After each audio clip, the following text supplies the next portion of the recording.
Have you ever stood in a dark room and stared completely motionless into a mirror? If you lock eyes with your own reflection for more than 10 minutes in dim lighting, something terrifying happens. Your face begins to change. The familiar contours of your cheeks and jawline dissolve. The eyes staring back at you stop feeling like your own. The skin warps, twisting into something unrecognizable. For thousands of years, humans were absolutely terrified of mirrors. Ancient people didn't just view them as tools for vanity. They believed reflections were incredibly dangerous. They believed they could steal your soul. There is a reason staring into a mirror too long feels wrong. We laugh it off today as primitive superstition.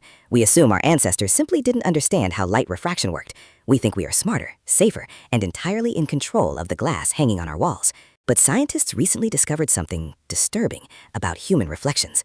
The real reason ancient humans feared mirrors is stranger and far more unsettling than you think. For 99% of human history, seeing your own face was almost impossible. You existed as a ghost to yourself. You knew the hands in front of you, the chest rising and falling, the sound of your own voice echoing in your skull, but your face belonged only to the outside world. If you were lucky, you might catch a fleeting, unstable glimpse of yourself in a dark pool of still water, but the moment the wind blew or a drop of rain fell, the image violently shattered. You were fragmented, unknowable. And then humanity did something forbidden. We forged a surface that could stare back. The earliest mirrors weren't made of glass. Thousands of years ago in Anatolia, humans meticulously polished volcanic glass, obsidian, until it became a perfectly dark, unblinking eye. But almost as soon as the first mirror was created, a global panic began. Across completely disconnected civilizations, cultures separated by vast oceans and thousands of years, the exact same disturbing belief emerged. Reflections were not just images, they were gateways. The Aztecs worshipped a terrifying deity named Tezcatlipoca, which translates to the smoking mirror. They believed obsidian mirrors were portals to the realm of the dead, allowing unseen entities to cross over into our world. In ancient China, folklore warned of a parallel universe existing just behind the glass. They believed the beings in the mirrors were merely biding their time, perfectly mimicking our movements, waiting for the day the barrier would shatter so they could replace us. And in 19th century Victorian England, an eerie tradition took hold. The exact second a person died, the family would rush through the house, frantically covering every mirror with a thick black cloth. They were terrified that the newly untethered soul of the departed would see its reflection, become confused, and step into the glass, doomed to endlessly wander an inverted, silent world forever. It sounds like a collection of primitive myths, a series of bedtime stories born from a lack of scientific understanding. But that was only the beginning. What if they weren't just being superstitious? What if ancient humans were sensing something deeply unnatural about our biology, a forbidden truth that modern science has only recently begun to uncover? In 2010, an Italian psychologist named Giovanni Caputo decided to test an urban legend. He gathered 50 healthy volunteers and placed them one by one into a dimly lit room. He gave them a single instruction: sit perfectly still and stare directly into the eyes of your own reflection for 10 minutes. Nobody expected what researchers found next. Within minutes, the subjects began to panic. 66% reported seeing massive, terrifying deformations of their own face. 18% saw the face of an animal, like a pig or a cat, superimposed over their own.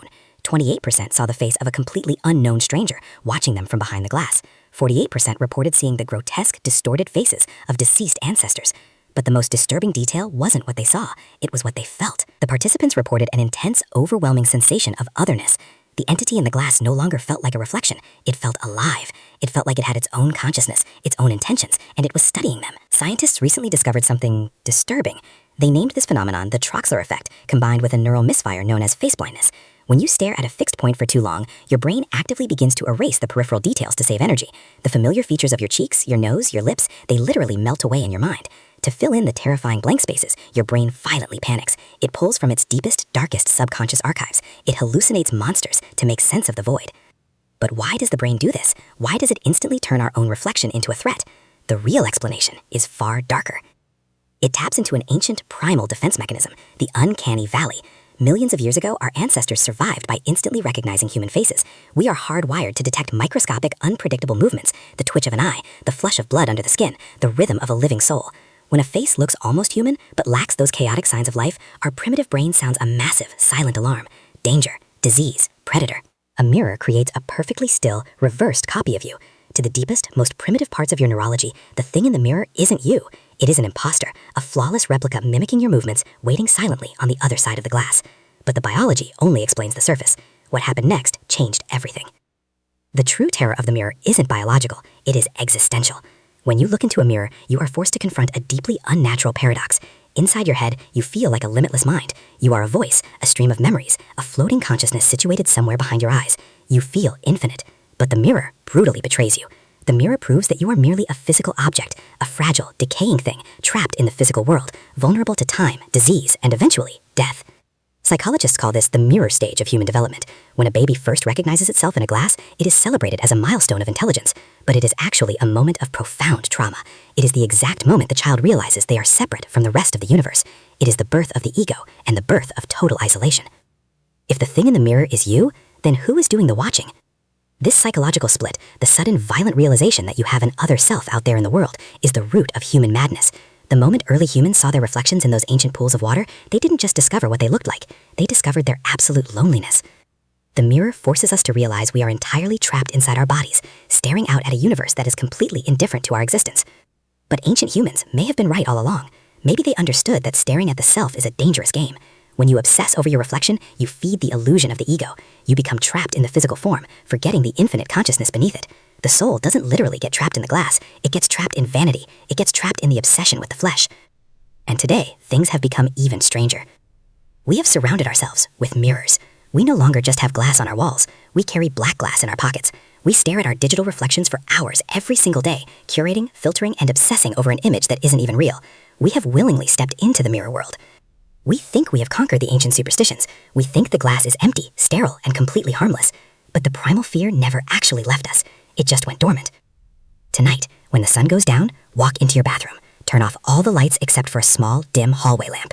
Stand directly in front of the mirror. Do not move. Do not blink. Stare completely and intensely into the dark pupils of your own reflection. Wait for the silence to settle in the room. Wait for the edges of your face to blur. Wait for the subtle, creeping, undeniable moment when the face staring back suddenly stops feeling like you. Maybe ancient humans weren't afraid of mirrors because they were primitive. Maybe they were afraid because, deep down, they understood something terrifying about reality that we have desperately tried to forget.